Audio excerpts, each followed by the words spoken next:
Good morning.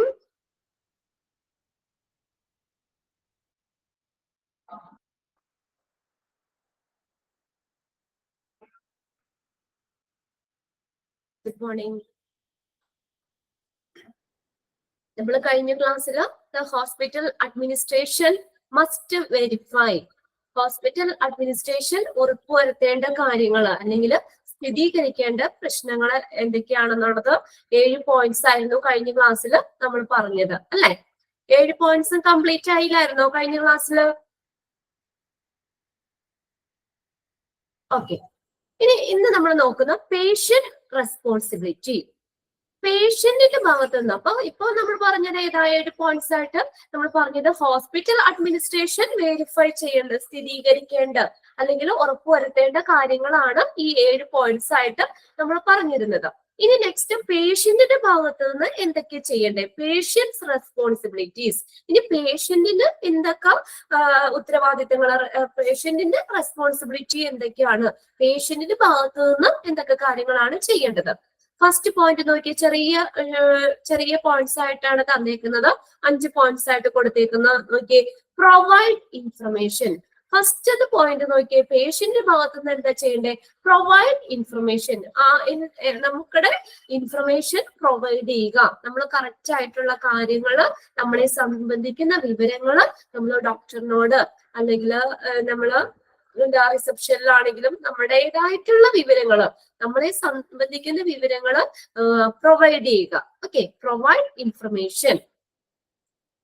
Next second point നോക്കിയേ, associate with doctors in the course of examination and treatment.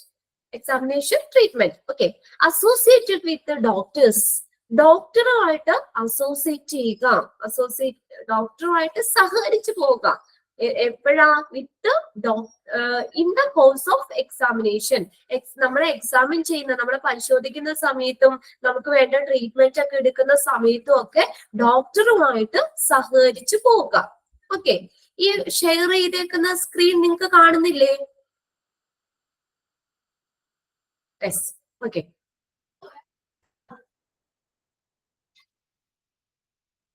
Okay. അപ്പൊ നമ്മൾ second point എന്താ പറയാ, ഡോക്ടറുമായിട്ട് അസോസിയേറ്റ് ചെയ്യുക, സഹകരിക്കുക.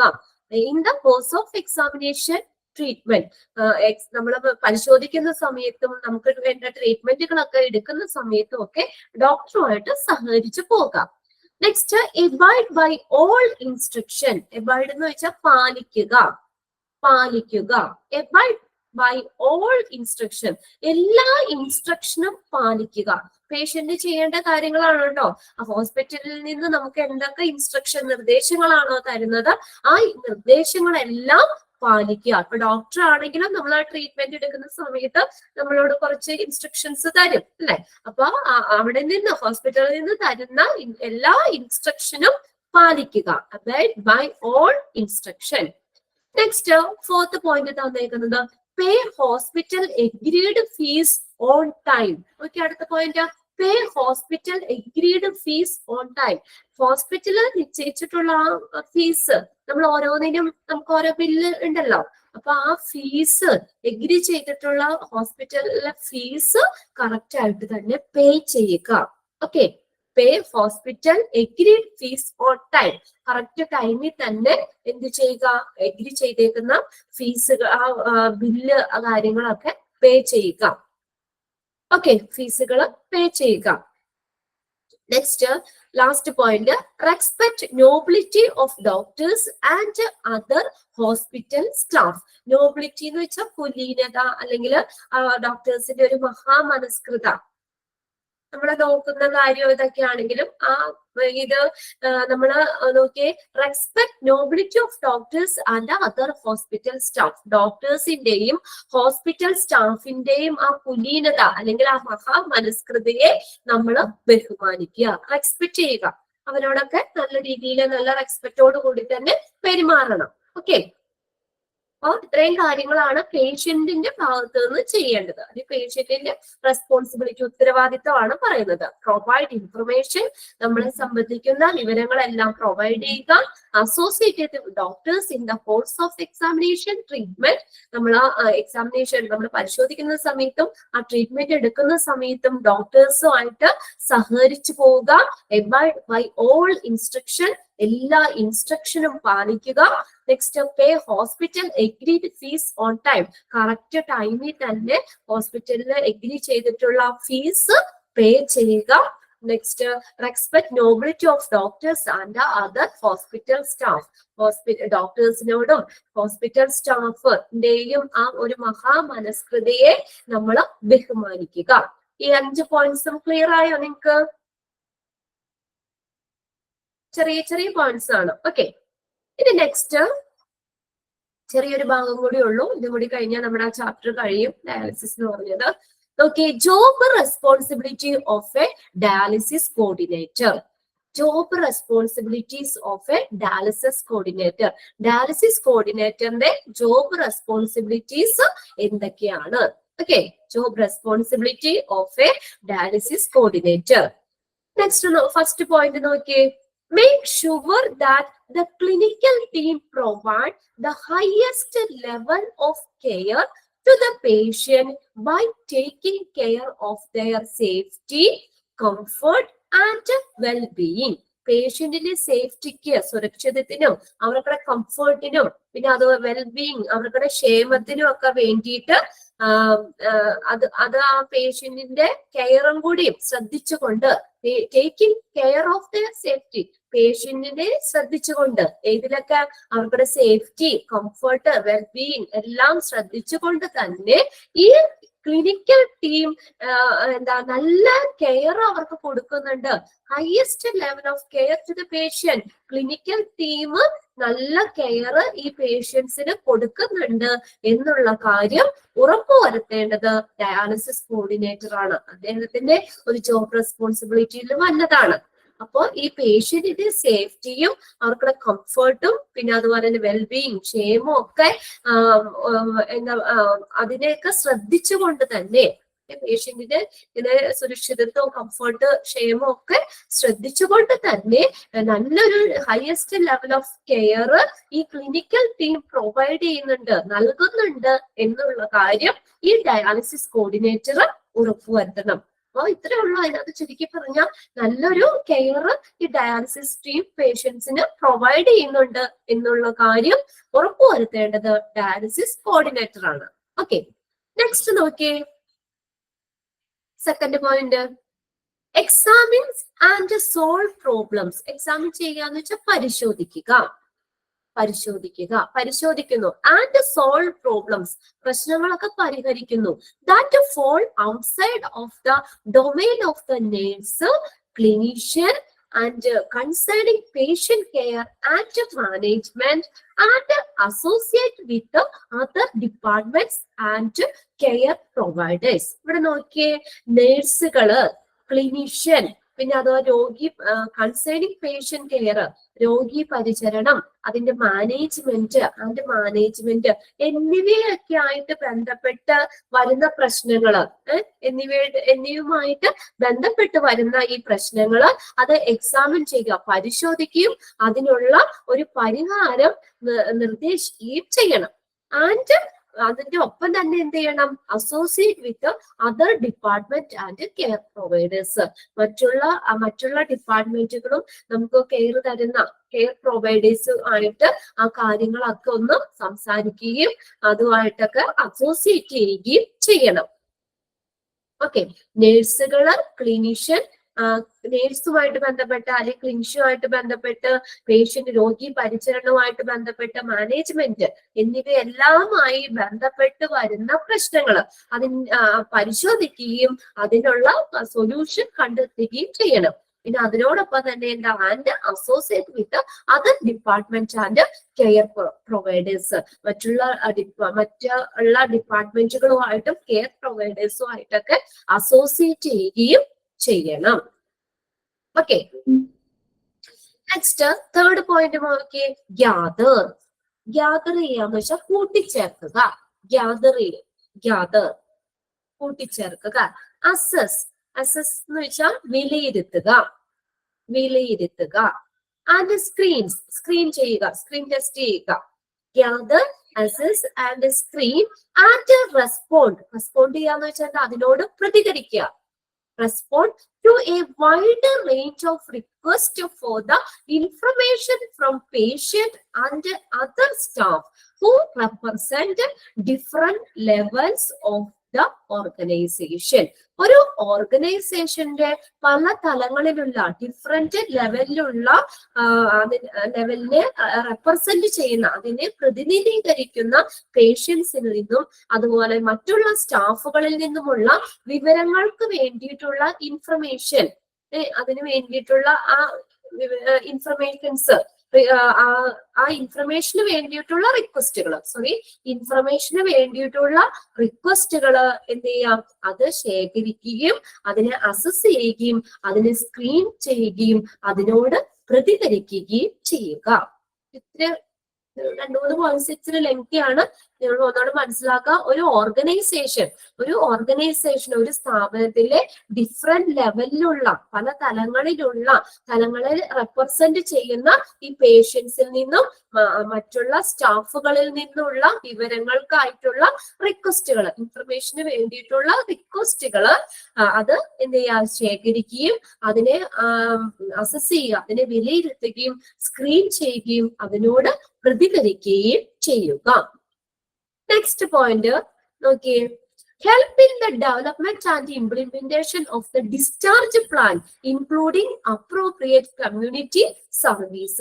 ഉചിതമായിട്ടുള്ള കമ്മ്യൂണിറ്റി സർവീസുകൾ, സേവനങ്ങൾ ഉൾപ്പെടെയുള്ള ഡിസ്ചാർജ് പ്ലാനുകൾ ഡെവലപ്പ് ചെയ്യുകയും അതുപോലെ തന്നെ അത് ഇംപ്ലിമെന്റ് ചെയ്യുക, നടപ്പിലാക്കാനും സഹായിക്കുക. Helps in the development and the implementation of the discharge plans, including ഏത് ഉൾപ്പെടെയുള്ളതാണ്, appropriate community service, അപ്രോപ്രിയേറ്റ് ആയിട്ടുള്ള ഉചിതമായിട്ടുള്ള കമ്മ്യൂണിറ്റി സേവനങ്ങൾ ഉൾപ്പെടെയുള്ള ഡിസ്ചാർജ് പ്ലാനുകൾ ഡെവലപ്പ് ചെയ്യാനും അത് നടപ്പിലാക്കാനും ഒക്കെ ഹെൽപ്പ് ചെയ്യുക. ഓക്കെ, കമ്മ്യൂണിറ്റി സർവീസുകൾ ഇപ്പൊ ഡിസ്ചാർജ് ഇതിനകത്ത് ഓരോ കമ്മ്യൂണിറ്റിയിലൊക്കെ വന്നവർക്ക് ചില ഡിസ്കൗണ്ടോ കാര്യങ്ങളൊക്കെ ഉണ്ടാവും. അപ്പൊ അതും കൂടി അതിനകത്ത് ഉൾപ്പെടുത്തണം.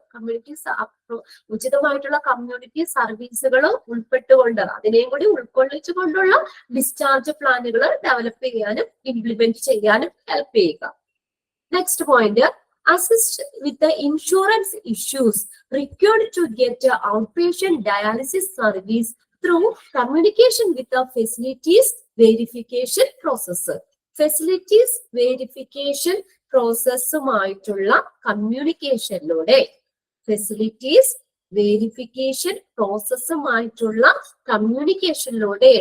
ഔട്ട് പേഷ്യന്റ് ഡയാലിസിസ് സർവീസുകൾ ലഭിക്കുന്നതിന് ആവശ്യമായിട്ടുള്ള ഇൻഷുറൻസ് പ്രശ്നങ്ങളിൽ സഹായിക്കുക. Okay, assist with the insurance issues required to get outpatient dialysis service through communication with the facilities verification process. Facility verification processമായിട്ടുള്ള കമ്മ്യൂണിക്കേഷനിലൂടെ ഔട്ട്പേഷ്യന്റ് ഡയാലിസിസ് സർവീസ് ലഭിക്കുന്നതിന് ആവശ്യമായിട്ടുള്ള ഇൻഷുറൻസ്, ലഭിക്കുന്നതിന് ആവശ്യമായിട്ടുള്ള ഇൻഷുറൻസ് പ്രശ്നങ്ങളിൽ എന്ത് ചെയ്യുക, സഹായിക്കുക. ഓക്കെ, അസിസ്റ്റ് ചെയ്യുക. Next point, link, be in contact with the multidisciplinary healthcare team in a purposeful, goal-directed fashion. Okay, first of works eagerly to maximize the effectiveness of resource utilization. Multidisciplinary healthcare team. One patient, അതിന്റെ മുകളിലൊന്ന് not ചെയ്തോ കേട്ടോ. Multidisciplinary healthcare team. One patient and multiple health professional. One patient, one patient and multiple health professional from different discipline. Okay. ഇത് മനസ്സിലാക്കി വെക്കുക. അതായത് ഒരു പേഷ്യന്റും അതിന് multiple health പ്രൊഫഷണലും ഒരു പേഷ്യന്റിനെ ഇത് നോക്കുന്നതാണ്. അങ്ങനെയുള്ള ടീമുകളാണ് multi disciplinary health care team എന്ന് പറയുന്നത്.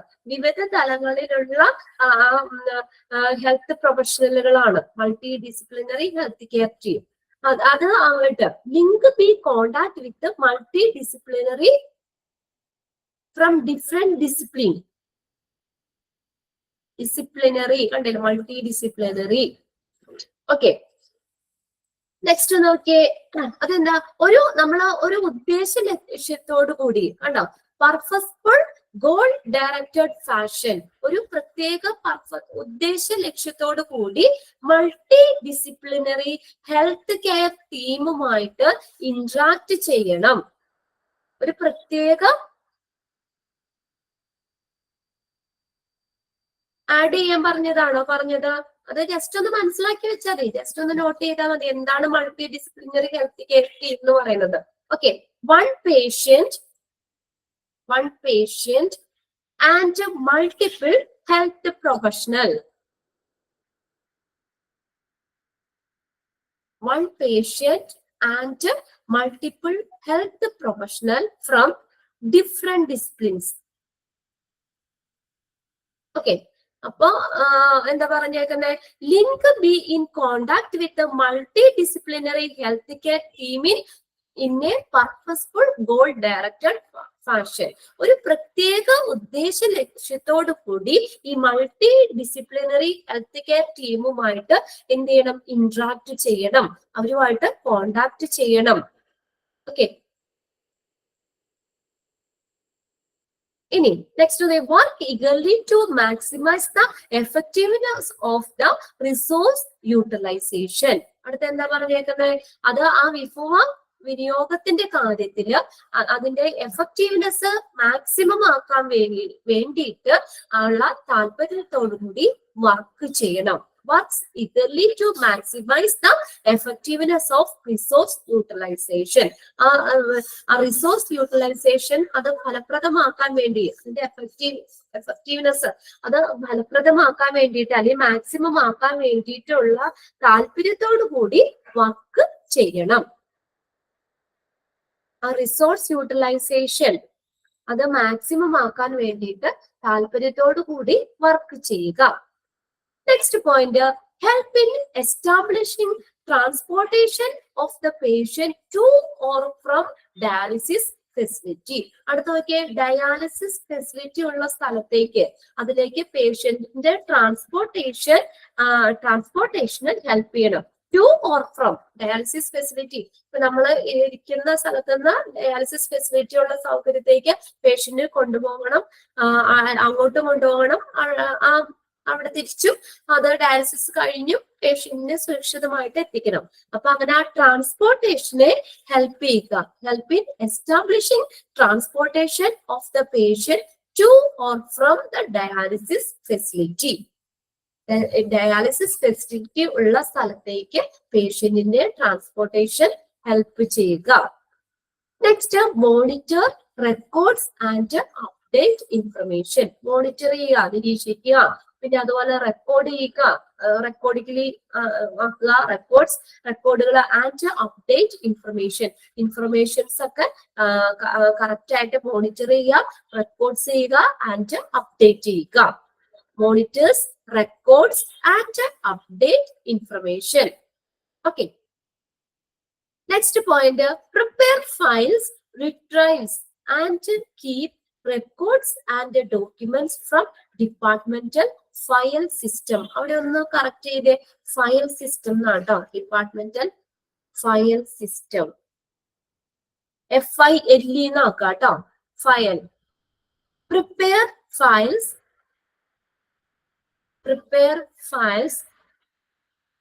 റിട്രൈവ്സ് എന്ന് വെച്ചാൽ വീണ്ടെടുക്കുക, റിട്രൈവ്സ് എന്ന് വെച്ചാൽ വീണ്ടെടുക്കുക, and keeps records and document from departmental file system, departmental file സിസ്റ്റത്തിൽ നിന്ന് ഫയലുകൾ പ്രിപ്പയർ ചെയ്യുകയും അത് വീണ്ടെടുക്കുകയും റെക്കോർഡ്സും ഡോക്യുമെന്റ്സുകളും ഒക്കെ അത് സൂക്ഷിക്കുകയും ചെയ്യുക. And keep the records and the documents from the department file system. Okay, departmental file സിസ്റ്റത്തിൽ നിന്ന് ഫയലുകൾ അത് പ്രിപ്പയർ ചെയ്യുകയും അതുപോലെ തന്നെ റിട്രൈവ് ചെയ്യുകയും അതുപോലെ റെക്കോർഡ്സുകളും ഡോക്യുമെന്റും ഒക്കെ അവിടെ കീപ്പ് ചെയ്യുകയും ചെയ്യുക.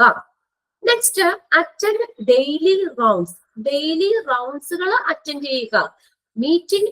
Meeting to discuss schedule, patient requirements and to continue improvement effort or reminders. ഇവിടെ നോക്കിയേ, ഈ റിമൈൻഡർ എന്ന് പറഞ്ഞാൽ ഓർമ്മപ്പെടുത്തലുകൾ, ഓർമ്മിക്കുന്നതിന് വേണ്ടിയിട്ട്, ഈ മെച്ചപ്പെടുത്തുന്നതിന് വേണ്ടിയിട്ട്. മെച്ചപ്പെടുത്തൽ, ഇംപ്രൂവ്മെന്റ് എഫേർട്ടുകള്, മെച്ചപ്പെടുത്തൽ, ഇംപ്രൂവ് ചെയ്യാനുള്ള എഫേർട്ടുകള്, ഇംപ്രൂവ്മെന്റ് എഫേർട്ടുകള് അത് മെച്ചപ്പെടുത്തുന്നതിന് വേണ്ടിയിട്ട്, പിന്നെ അല്ലെങ്കിൽ അതിന്റെ റിമൈൻഡേഴ്സ് ഒക്കെ, അതിന്റെ ഓർമ്മപ്പെടുത്തലിനൊക്കെ വേണ്ടി ഇതൊക്കെ ഡിസ്കസ് ചെയ്യാൻ വേണ്ടിയിട്ട് ഡെയിലി റൗണ്ട്സുകളിലോ അല്ലെങ്കിൽ മീറ്റിങ്ങുകളിലോ ഒക്കെ പങ്കെടുക്കുക, അറ്റൻഡ് ചെയ്യുക. ഇതെല്ലാം ഡയാലിസിസ് കോർഡിനേറ്ററിന്റെ ഡ്യൂട്ടി ആട്ടോ, ജോബ് റെസ്പോൺസിബിലിറ്റി ആണ്. അറ്റൻഡ് ഡെയിലി റൗണ്ട്സ്, ഡെയിലി റൗണ്ടുകൾ അറ്റൻഡ് ചെയ്യണം. മീറ്റിംഗ് അല്ലെങ്കിൽ മീറ്റിങ്ങുകളിലൊക്കെ പങ്കെടുക്കണം. എന്തിനു വേണ്ടിയിട്ടാ? ടു ഡിസ്കസ് ചെയ്യാൻ. ഷെഡ്യൂൾ പേഷ്യന്റ് റിക്വയർമെന്റ്, പേഷ്യൻസിന്റെ ആവശ്യങ്ങൾ എന്തൊക്കെയാണെന്നൊക്കെ അതൊക്കെ എന്താ പറയാ, അതൊക്കെ ഒന്ന് ഡിസ്കസ് ചെയ്യാനും. And continue improvement effort or reminders. എന്തെങ്കിലും ഇംപ്രൂവ്മെന്റ് ഒക്കെ വരുത്തുന്നെങ്കിൽ, പിന്നെ എഫേർട്ടുകൾ, ഇംപ്രൂവ്മെന്റ് എഫേർട്ടുകൾ, റിമൈൻഡേഴ്സ്, എന്തെങ്കിലും ഓർമ്മപ്പെടുത്തലുകളൊക്കെ വേണമെങ്കിൽ, പേഷ്യൻസിന്റെ റിക്വയർമെന്റ്സ് എന്താണെന്നൊക്കെ ഡിസ്കസ് ചെയ്യാനായിട്ടുള്ള ഡെയിലി റൗണ്ട്സുകളിലോ അല്ലെങ്കിൽ മീറ്റിങ്ങുകളിലോ ഒക്കെ പങ്കെടുക്കുക. ഇത്രയും കാര്യങ്ങളാണ് ഡയാലിസിസ് കോർഡിനേറ്ററിന്റെ ജോബ് റെസ്പോൺസിബിലിറ്റി വരുന്നത്. ഓക്കെ, അതിപ്പോ എന്താ എക്സാമിന് ഇതുപോലെ ചോദിക്കുള്ളൂ. അതിനകത്ത് ജോബ് റെസ്പോൺസിബിലിറ്റീസിൽ ഇൻക്ലൂഡ് ചെയ്യുന്നത് ഏതൊക്കെ, അല്ലെങ്കിൽ നോട്ട് ഇൻക്ലൂഡഡ് എന്നാണെങ്കിൽ ചോദിക്കാം. ഇൻക്ലൂഡ് ചെയ്യാത്തത് ഏതൊക്കെയാണെന്ന് ചോദിക്കാം. Okay, which of the following is included in the job responsibility of dialysis coordinator? അങ്ങനെയായിരിക്കും ക്വസ്റ്റ്യൻ ചോദിക്കാം, അല്ലെങ്കിൽ നോട്ട് ഇൻക്ലൂഡഡ് എന്ന് ചോദിക്കാം. ഓക്കെ, അപ്പൊ ഇതോടുകൂടി നമ്മൾ ഈ ചാപ്റ്റർ കഴിഞ്ഞു. ഡയാലിസിസ് എന്ന് പറയുന്ന ചാപ്റ്റർ കഴിഞ്ഞു. ഇനി നിങ്ങൾ ആ നോട്ട് എടുക്കാം. നമുക്ക് ആ കുറച്ച് ക്വസ്റ്റ്യൻസുകൾ നമുക്ക് എഴുതാം. ഓക്കെ, തേർഡ് പോയിന്റ് ഒന്നുകൂടി പറയണോ, എക്സ്പ്ലെയിൻ ചെയ്യണോ? Okay, first, second, third. Okay, gather ചെയ്യാന്ന് വെച്ചാൽ അത് കൂട്ടിച്ചേർക്കുക. എന്തെങ്കിലും എക്സ്ട്രാ ആഡ് ചെയ്യണ്ടെങ്കിൽ കൂട്ടിച്ചേർക്കുക. അസസ് ചെയ്യാന്ന് വെച്ചാൽ എന്താ, വിലയിരുത്തുക. സ്ക്രീൻ ചെയ്യാന്ന് വെച്ചാൽ എന്താ, അത് സ്ക്രീനിങ് നോക്കുക. ആൻഡ് റെസ്പോണ്ട്, അതിനോട് പ്രതികരിക്കുക. ഇനി എന്താന്ന് നോക്കിയേ, to a wide range of request for the information from patient and other staff who represent different level of the organization. ഒരു ഓർഗനൈസേഷൻ, അത് ഹോസ്പിറ്റൽ ആവാം, ഒരു സ്ഥാപനമാവാം, എന്തായിക്കോട്ടെ, ആ ഒരു ഓർഗനൈസേഷന്റെ പല തലങ്ങളില് ഡിഫറെന്റ് ലെവലില് അല്ലെ റെപ്രസെന്റ് ചെയ്യുന്ന പേഷ്യൻസോ അല്ലെങ്കിൽ സ്റ്റാഫുകളോ, ഒരു ഓർഗനൈസേഷന്റെ വിവിധ തലങ്ങളെ റെപ്രസെന്റ് ചെയ്യുന്ന പേഷ്യൻസോ അല്ലെങ്കിൽ അതർ സ്റ്റാഫ്, മറ്റുള്ള സ്റ്റാഫുകളിൽ നിന്നുള്ള ഇൻഫർമേഷന് വേണ്ടിയിട്ടുള്ള റിക്വസ്റ്റുകൾ, അവരിൽ നിന്ന് കിട്ടുന്ന എന്തൊക്കെ ഇൻഫർമേഷൻ ആണ് എന്നുള്ള അതിന് വേണ്ടിയിട്ടുള്ള റിക്വസ്റ്റുകള്, ഇൻഫർമേഷന് വേണ്ടിയിട്ടുള്ള റിക്വസ്റ്റുകള് എന്ത് ചെയ്യുക, ഗ്യാദർ ചെയ്യുക, അസസ് ചെയ്യുക, സ്ക്രീൻ ചെയ്യുക, അതിനോട് റെസ്പോണ്ട് ചെയ്യുക, അതിനോട് പ്രതികരിക്കുക. എന്തെങ്കിലും റിക്വസ്റ്റ് കാര്യങ്ങളൊക്കെ വന്നിട്ടുണ്ടെങ്കിൽ എന്ത് ചെയ്യുക, അതനുസരിച്ച് അതിനെയൊക്കെ വിലയിരുത്തി അതിനോട് പ്രതികരിക്കണം. അത് നടപ്പിലാക്കേണ്ട കാര്യമാണെങ്കിൽ ഇതങ്ങനെ നടപ്പിലാക്കണം. ഓക്കെ, അത്രേ ഉള്ളൂ. ഇനി ഏതാ പറഞ്ഞ, സിക്സ്ത് പോയിന്റ്, ലിങ്ക് അല്ലെ.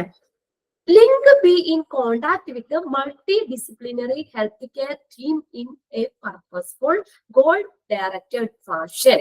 അത് നോക്കിയേ, ഒരു പ്രത്യേക ഉദ്ദേശ ലക്ഷ്യത്തോടു കൂടി, അതാണ് ഈ പർപ്പസ്ഫുൾ ഗോൾ ഡയറക്റ്റഡ് ഫാഷൻ. ഒരു പ്രത്യേക ഉദ്ദേശ ലക്ഷ്യത്തോടു കൂടി മൾട്ടി ഡിസിപ്ലിനറി ഹെൽത്ത് കെയർ ടീമുമായിട്ട് ഇന്ററാക്ട് ചെയ്യണം. ഒരു പ്രത്യേക ഉദ്ദേശ ലക്ഷ്യത്തോടു കൂടി മൾട്ടി ഡിസിപ്ലിനറി ഹെൽത്ത് കെയർ ടീമുമായിട്ട് ഇന്ററാക്ട് ചെയ്യണം, അല്ലെങ്കിൽ അവരുമായിട്ട് ഒരു കോണ്ടാക്ട് ചെയ്യണം.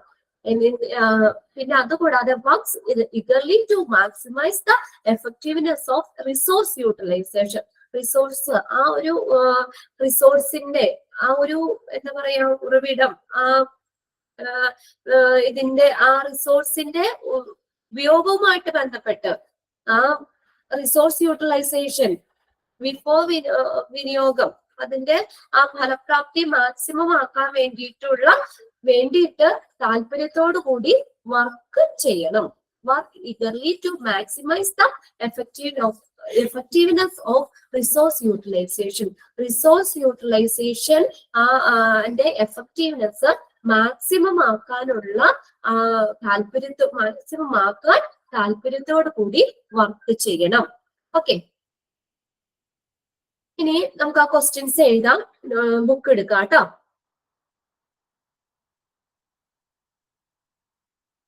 Okay,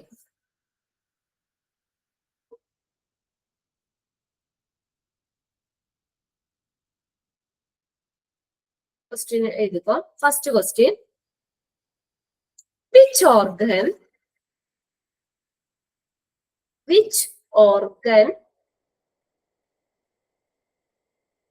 organ purify the blood? Which organ purify the blood?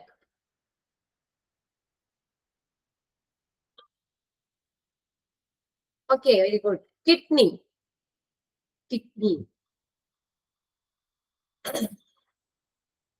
Which organ purify the blood? Blood purify ചെയ്യുന്ന organ kidney. Okay. Second question. Dash is a treatment. Dash is a treatment used by. Dash is a treatment used by.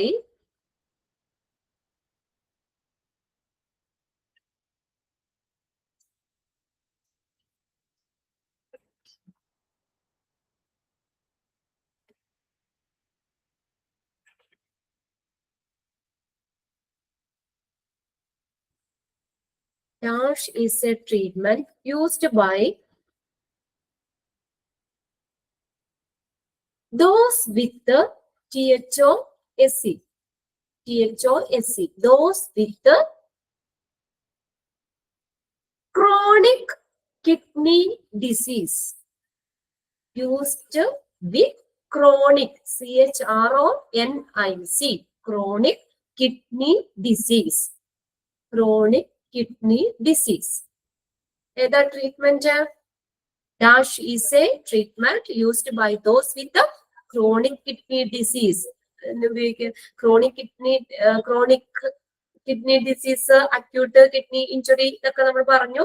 Chronic kidney ഡിസീസുമായിട്ട് ബന്ധപ്പെട്ട് disease ഉള്ളവർക്ക് treat ചെയ്യുന്ന ആ treatment, അവർക്ക് കൊടുക്കുന്ന treatment ഏതാണെന്ന് ചോദിച്ചേക്കുന്നത്. Dialysis.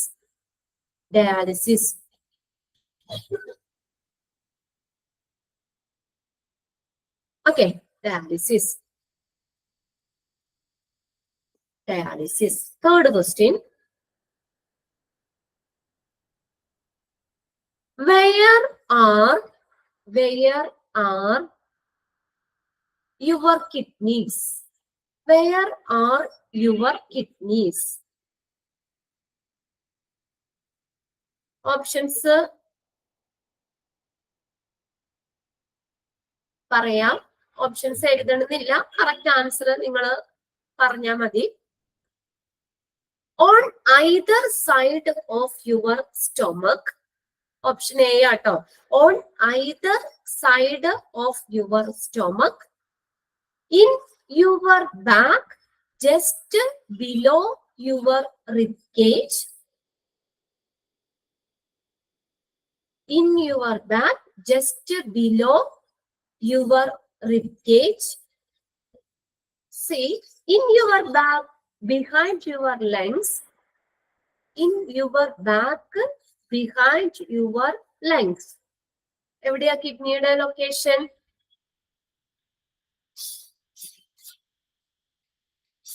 Option ലങ്സിന്റെ ബാക്കിലാണ്. നോക്കിയേ, കറക്റ്റ് നോക്കിയേ നിങ്ങള്.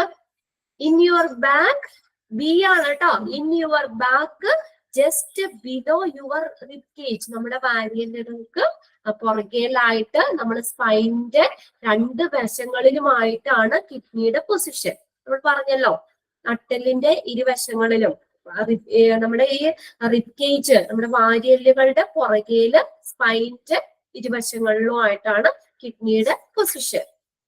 ഇൻ യുവർ ബാക്ക്, ഇതിനകത്ത് ഓപ്ഷൻസിൽ കറക്റ്റ് എന്ന് പറഞ്ഞാൽ in your back just below your rib cage.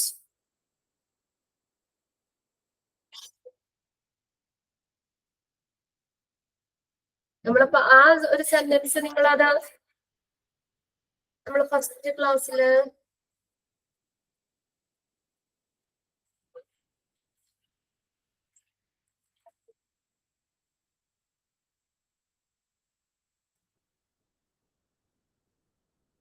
they are located just below rib cage, one each side of your spine. അത് അങ്ങനെ ഒന്ന് എഴുതി വെച്ചോട്ടോ അവിടെ. അതും കൂടി ഒന്ന് എഴുതിക്കോ. Located just below the rib cage, just below the rib cage, one on each side of your spine. നട്ടെല്ല്, സ്പൈൻ എന്ന് പറഞ്ഞാൽ നട്ടെല്ല്. one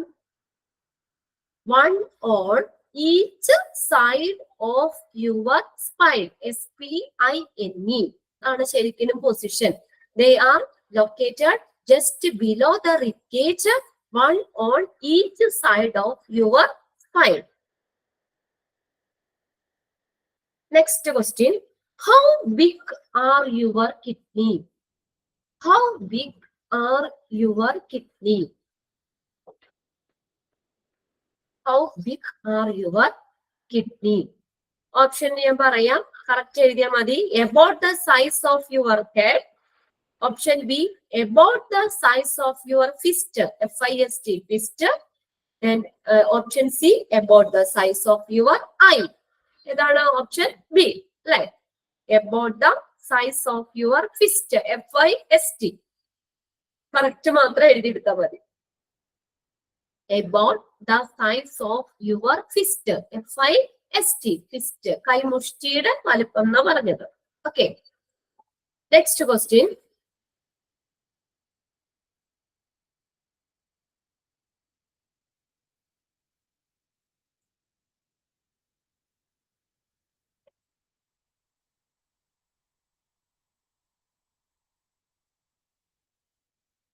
Acute renal failure means, acute renal failure means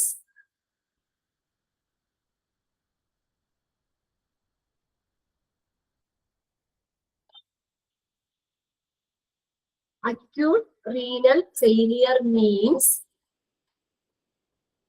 acute renal failure means acute renal failure എന്ന് പറഞ്ഞാൽ എന്താ ഉദ്ദേശിക്കുന്നത്? Option പറയാം, option കേട്ടിട്ട് ആൻസർ എഴുതാം. Patient who have recently lost kidney function.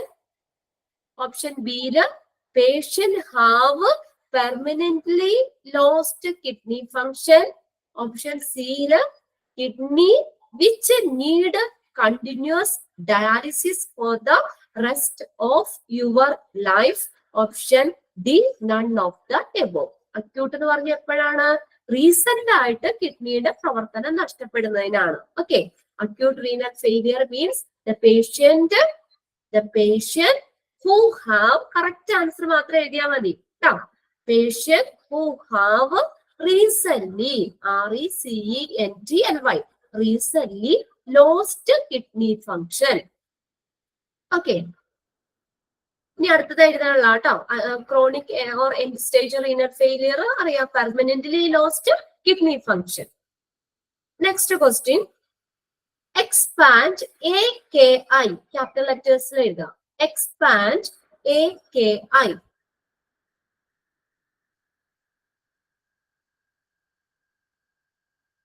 Expand AKI. Acute kidney injury എഴുതിക്കോ. Acute kidney injury AKI.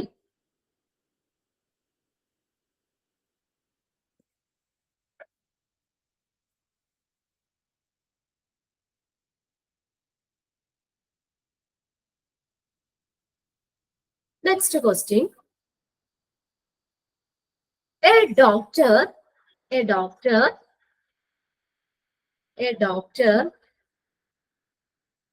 who is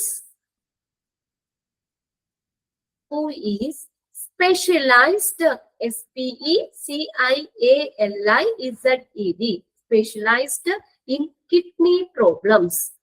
A doctor who is specialized in kidney problems. ആരാണ്? Nephrologist.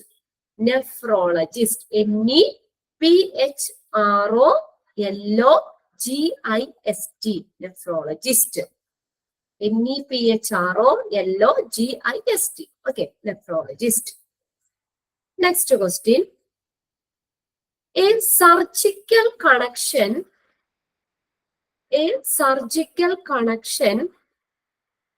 between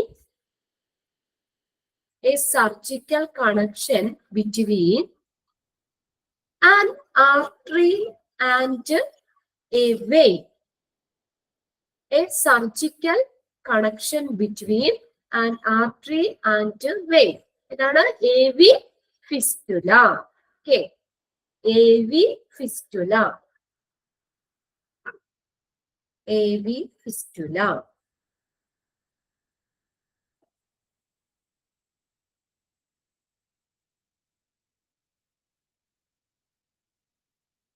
AV fistula. Okay, next question. Dash is the connection of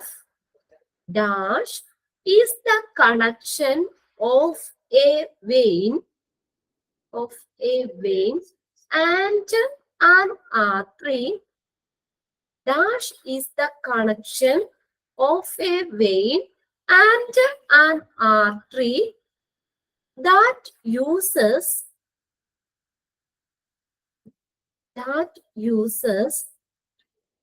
a hollow synthetic tube.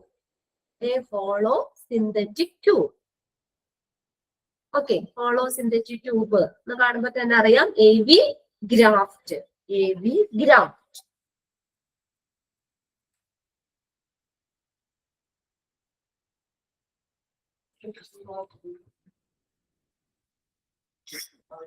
AV graft.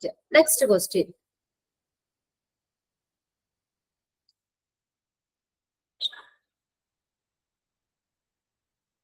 AV graft. Next one.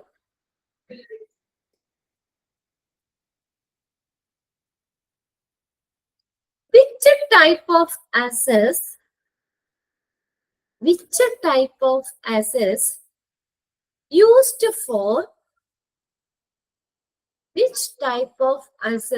used for short-term hemodialysis?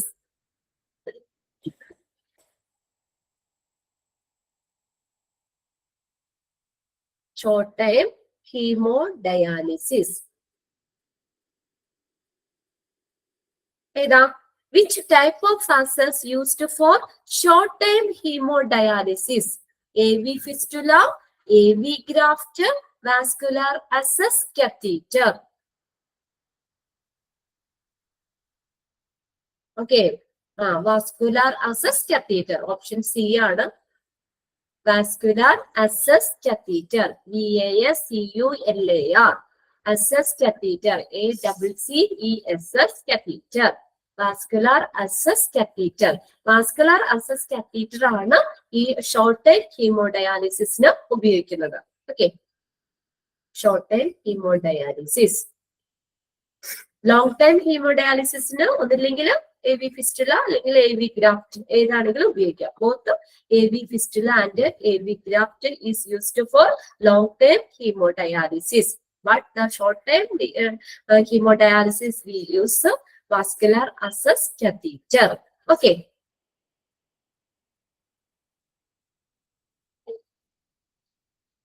Next question. In which dialysis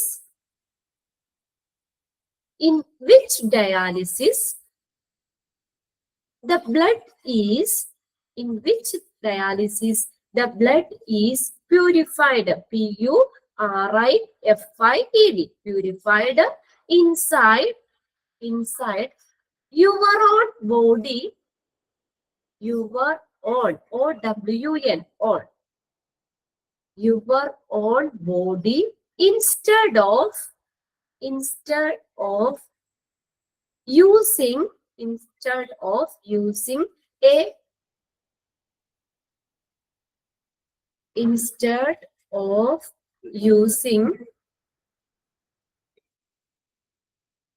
dialyzer machine. Okay, DIALYZER, dialyzer machine. ഏത് type of dialysis ആണ് ഈ dialyser മെഷീന്റെ പകരമായിട്ട് നമുക്ക് blood നമ്മുടെ body തന്നെ blood purify ചെയ്യുന്ന dialysis ഏതാണ്? പെരിറ്റോണിയൽ ഡയാലിസിസ് ആണ്. PD, peritoneal dialysis. In which dialysis the blood is purified inside your own body instead of using a dialyzer machine. Okay. Next question. The lining of abdomen is called a dash. The lining of abdomen. ഇതാണ് peritoneum. ഇതൊക്കെ നമ്മൾ പഠിച്ചു കഴിഞ്ഞാണ്. Peritoneum, PERITONEUM, peritoneum. Lining of abdomen, peritoneum.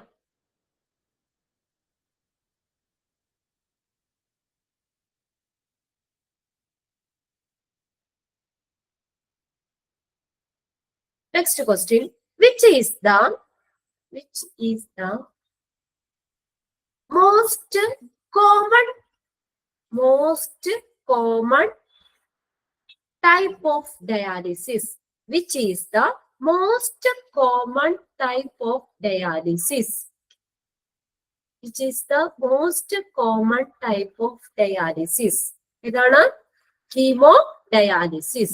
Okay, hemodialysis. Hemodialysis. Next question. Expand CAPD. CAPD.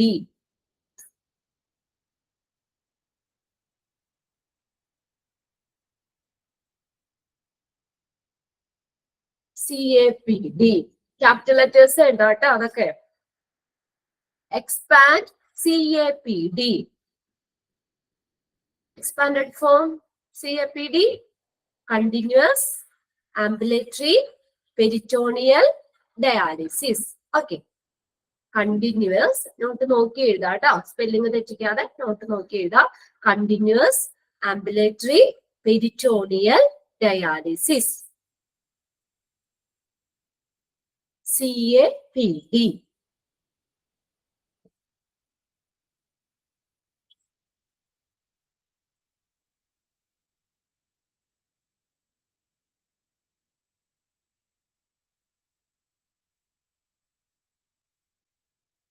Okay.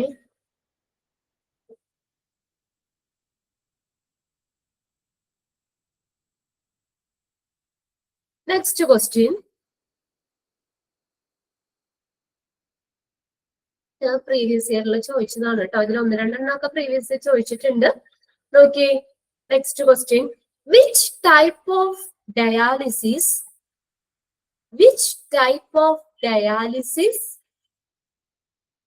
is called hemofiltration. Which type of dialysis is called hemofiltration? Options are CRRT, IPD, CAPD, CCPD. ഏതാണ് ഹീമോഫിൽട്രേഷൻ എന്നറിയപ്പെടുന്നത്? CRRT. Capital letters എഴുതാം. CRRT, continuous renal replacement therapy. CRRT. CRRT.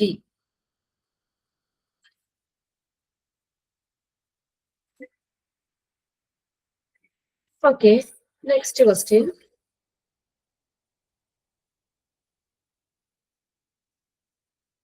The clinical place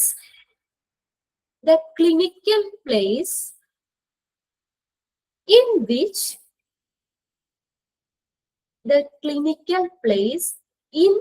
which treat, TREATS, treat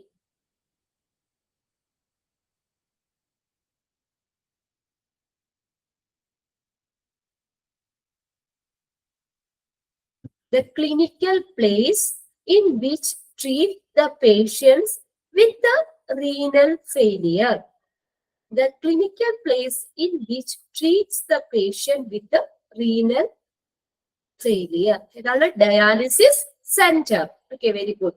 Dialysis center. Dialysis center.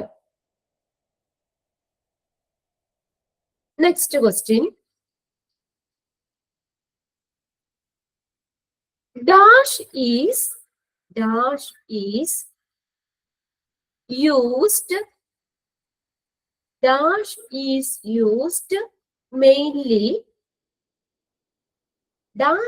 used mainly in the intensive care unit.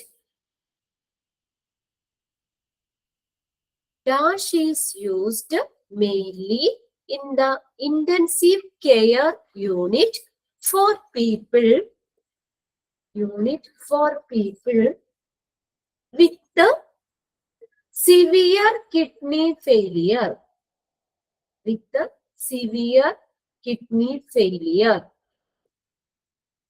CRRT.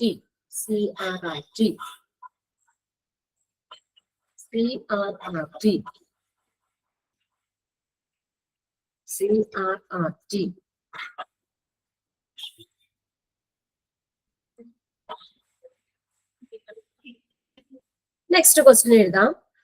In peritoneal dialysis,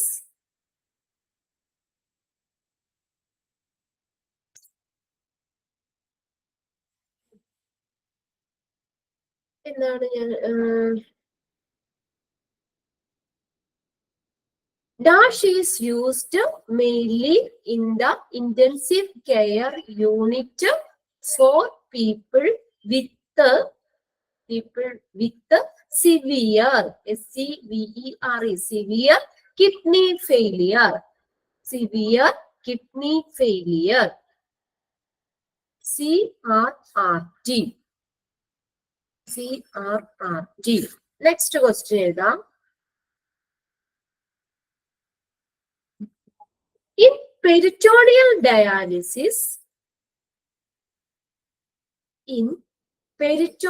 dialysis, the state, STATE, the state in which dialysate, DIALYSATE, dialysate is seen in stomach.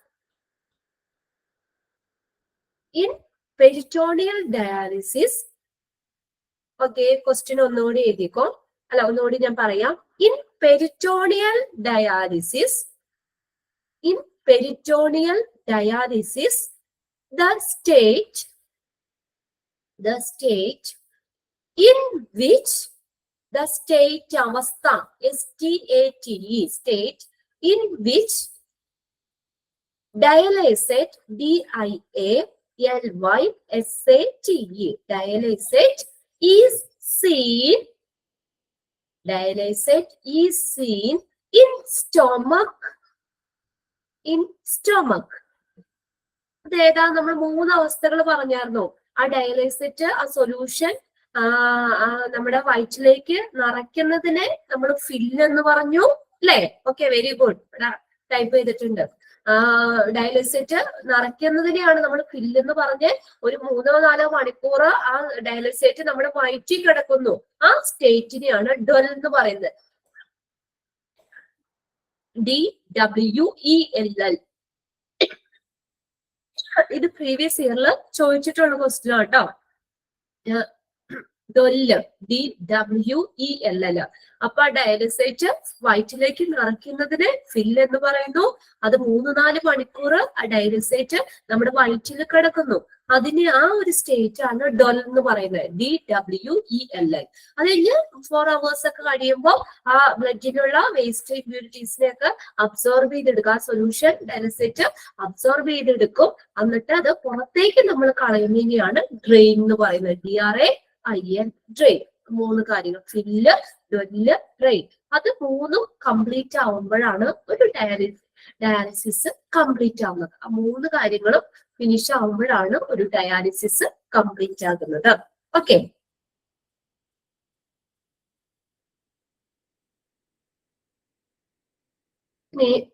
Next 2 question കൂടെ എഴുതാം നമുക്ക്. Which of the following is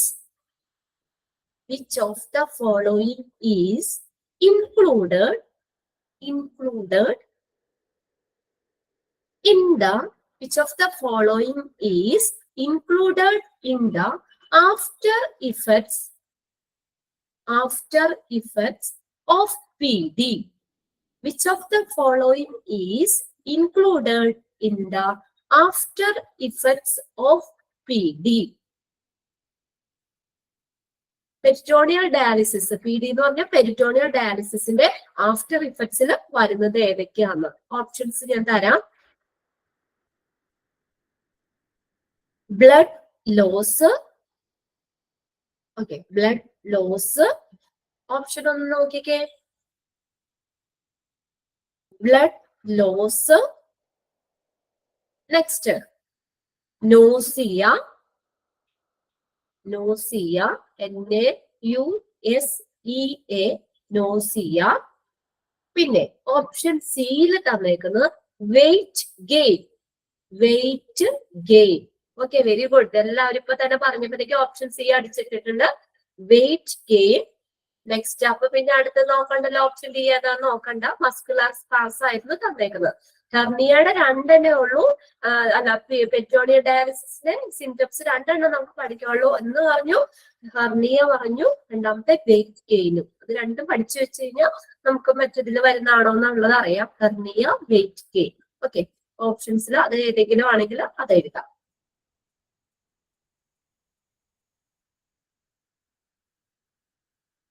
next,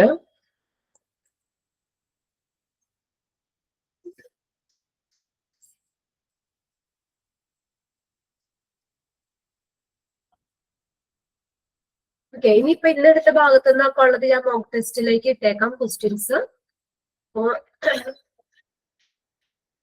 okay, അപ്പൊ ഇത്രയൊക്കെ questions. ഇത് മാത്രമല്ലാണ്ടോ, അപ്പൊ നിങ്ങള് ഇതൊക്കെ കുറച്ച് ക്വസ്റ്റ്യൻസ് നമുക്കിപ്പോ ഒരുവിധം എല്ലാവരും തന്നെ നമുക്ക് ക്വസ്റ്റ്യൻസ് പറഞ്ഞപ്പോ തന്നെ എല്ലാവരും ആൻസർ ടൈപ്പ് ചെയ്തിട്ടുണ്ടായിരുന്നു. അപ്പൊ നമ്മൾ ഒന്നുകൂടി പഠിച്ചതൊന്ന് റിഫ്രഷ് ചെയ്യാം. എത്ര ക്വസ്റ്റ്യൻസ് ഒക്കെ നമുക്ക് കിട്ടും എന്നൊക്കെ ഒന്ന് ചെക്ക് ചെയ്യാൻ വേണ്ടി മാത്രമാണ് ലാസ്റ്റ് ക്വസ്റ്റ്യൻ തരുന്നത്. പിന്നെ നിങ്ങൾക്ക് മോക്ക് ടെസ്റ്റ് ആയിട്ട് തന്ന ക്വസ്റ്റ്യൻസ് പ്രത്യേകം നിങ്ങൾ നോട്ട് ചെയ്ത് തന്നെ പഠിക്കുക. പിന്നെ എക്സ്ട്രാ ക്വസ്റ്റ്യൻസ് വായിക്കുക. പിന്നെ പ്രിന്റ് നോട്ട്, നമ്മൾ ക്ലാസ് കേട്ടിരുന്നാൽ തന്നെ നിങ്ങൾക്ക് എക്സാമിന്റെ നല്ല മാർക്ക് തന്നെ കിട്ടും. നമുക്ക് അത്രത്തോളം നമ്മൾ ഓരോ കാര്യങ്ങളും സ്ട്രെസ് ചെയ്താ പഠിക്കുന്നത്. ക്വസ്റ്റ്യൻ 3യുടെ ആൻസർ ഒന്ന് പറയാമോ? ആരെങ്കിലും ഒന്ന് പറഞ്ഞു കൊടുത്തേ. ഞാൻ മ്യൂട്ട് മാറ്റിയിട്ടുണ്ട്, അൺമ്യൂട്ട് ആക്കിയിട്ടുണ്ട്. ക്വസ്റ്റ്യൻ 3 ഞാൻ ഈ കുറച്ച് ഈ നോട്ടിൽ നിന്ന് തരും, കുറച്ച് പ്രീവിയസ് ക്വസ്റ്റ്യൻ പേപ്പർ എടുത്ത് വെച്ചിട്ടുണ്ട്, കുറച്ച് എന്റെ ബുക്കിൽ നിന്ന് അങ്ങനെയൊക്കെ തന്നെ അവിടെ നിന്ന് ഇവിടെ നിന്നൊക്കെ തരുന്നത്. അതുകൊണ്ട് നമ്പർ കറക്റ്റ് എനിക്ക് പറയാൻ പറ്റില്ല. ക്വസ്റ്റ്യൻ 3യുടെ ആൻസർ ഒന്ന് പറഞ്ഞു കൊടുക്കട്ടെ ആരെങ്കിലും. ഓപ്ഷൻ ബി എന്ന് പറയല്ലേ, അത് ഏതാണ് ആൻസർ ഒന്ന് പറഞ്ഞു കൊടുക്ക്. In your bag, just your just your റിക്കേജ്. അതിന് ബാക്കിയായിട്ട് ഞാൻ ഒരെണ്ണം കൂടി പറഞ്ഞു തന്നെ കേട്ടോ. below the leakage, one on each side of your spine. One of each side of your spine. നമ്മുടെ റിക്കേജിന്റെ ബാക്കിലായിട്ട് ആര്യകളുടെ ബാക്കില് ആ സ്പൈനിന്റെ നട്ടെല്ലിന്റെ ഇരുവശങ്ങളിലുമായിട്ടാണ് കിഡ്നിയുടെ പൊസിഷൻ എന്ന് പറയുന്നത്. ഓക്കെ ഓക്കെ അപ്പോ ഈ ചാപ്റ്റർ നമ്മുടെ കഴിഞ്ഞിട്ടുണ്ട്. ഒരുവിധമൊക്കെ എല്ലാവരും പഠിക്കുന്നുണ്ട് എന്നുള്ളതാണ് അല്ലേ? പഠിക്കണല്ലേ? ക്ലാസ്സിന്റെ ഒപ്പം പഠിച്ചു പോണില്ലേ? ഓക്കെ, പിന്നെ ഓപ്ഷൻസ് ഉണ്ടല്ലോ, അതുകൊണ്ട് പേടിക്കണ്ട. നമ്മള് എന്തായാലും പഠിച്ച് നമ്മുടെ ഏരിയ ഒന്ന് മനസ്സിലാക്കി വെച്ച് കഴിഞ്ഞാൽ നിങ്ങൾക്ക് ഓപ്ഷൻസ് നോക്കുമ്പോ തന്നെ ആൻസർ നമുക്ക് സ്വന്തമായിട്ട് എഴുതേണ്ട ആവശ്യമില്ലോ. ഓൾറെഡി നിങ്ങളുടെ ക്വസ്റ്റ്യൻ തന്നിട്ട് അതിനകത്ത് ആൻസർ ഓപ്ഷനായിട്ട് ഉണ്ട്. അപ്പൊ പിന്നെ ഓപ്ഷൻ ഒന്ന് നോക്കി ഒന്ന് കറക്റ്റ് ചെയ്താൽ മാത്രം മതി. ഓക്കെ, അപ്പൊ നെക്സ്റ്റ് ചാപ്റ്റർ നമുക്ക് വരുന്നത് നമ്മള് ഹോസ്പിറ്റൽ അക്വേർഡ് ഇൻഫെക്ഷൻ HAI ആണ്. നിങ്ങളുടെ ചാപ്റ്ററിന്റെ നമ്പർ 30 ആണെന്ന് തോന്നുന്നത് കേട്ടോ.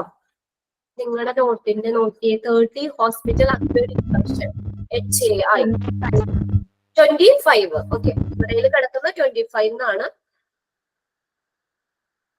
Hospital acquired infection, hospital acquired infection അല്ലെങ്കിൽ നോസോകോമിയൽ ഇൻഫെക്ഷൻ. അപ്പൊ അതാണ് നെക്സ്റ്റ് ചാപ്റ്റർ. അപ്പൊ പ്രിന്റ് എടുക്കാനുള്ളവരൊക്കെ എടുത്തു വെച്ചോ കേട്ടോ. ഓക്കെ, ഇപ്പൊ എത്ര ചാപ്റ്റർ പഠിച്ചു എന്നുള്ളതെന്ന് പറയൂ ആരെങ്കിലും? ഓർക്കണ്ടോ നോക്കട്ടെ, ഇടയ്ക്കിടയ്ക്ക് ഞാനിങ്ങനെ ചോദിക്കാം. അപ്പൊ പിന്നെ നിങ്ങൾക്ക് നോക്കാം. ഓക്കെ, ഏതൊക്കെയാണോ പറയുന്നത്? ഒരാളൊന്ന് പറയാട്ടോ. എൽമ ഒന്ന് പറഞ്ഞോ, ഏതൊക്കെയാണ്? Introduction of hospital, history of hospital, blood bank, CSSB, radiology and imaging service, dietary service, dialysis services. Dialysis service. ഇപ്പൊ എത്ര ചാപ്റ്റർ എടുത്തു നമ്മള്? 7 ചാപ്റ്റർ കംപ്ലീറ്റ് ആക്കി അല്ലേ? ഓക്കെ, ഡയാലിസിസ് എന്നുകൂടി കഴിഞ്ഞു. നെക്സ്റ്റ് നമുക്ക് ഹോസ്പിറ്റൽ അക്വേർഡ് ഇൻഫെക്ഷൻ 7 ഫിനിഷ് ചെയ്തു. 8ാമത്തെ ചാപ്റ്റർ നമ്മൾ എടുക്കാൻ പോകുന്നത്. ഓക്കെ, അത് അടുത്ത ക്ലാസ്സിൽ നോക്കാം. അപ്പോ ഇതുപോലെ തന്നെ അടുത്ത ക്ലാസ്സുകളൊക്കെ നമ്മള് ക്ലാസ് എടുക്കുന്നതിന്റെ ഒപ്പം തന്നെ നിങ്ങൾ പഠിച്ചു പോവുക കേട്ടോ. നിങ്ങൾക്ക് എക്സാം വരുമ്പോൾ അത്ര ബുദ്ധിമുട്ട് ഉണ്ടാവില്ല. പിന്നെ എക്സാമിന് മുന്നാണെങ്കിലും കുറച്ച് റിവിഷൻ ആയിട്ട് നമുക്ക് ഓരോ ചാപ്റ്റർ വൈസ് 1-2 ചാപ്റ്റർ വീതം പറയാം റിവിഷനിന്റെ ടൈമില്. അപ്പൊ നിങ്ങൾ അതൊന്നുകൂടി നോക്കാം. അപ്പൊ നമുക്ക് കുറച്ച് ക്വസ്റ്റ്യൻസ് ഒക്കെ നമുക്കൊന്ന് ചോദിച്ചൊക്കെ പോകാം. ഓക്കെ, ക്ലാസ് വൈൻഡ് അപ്പ് ചെയ്തോട്ടെ. Okay, Miss, thank you. Okay, thank you, ma'am. Okay, Thank you. Okay.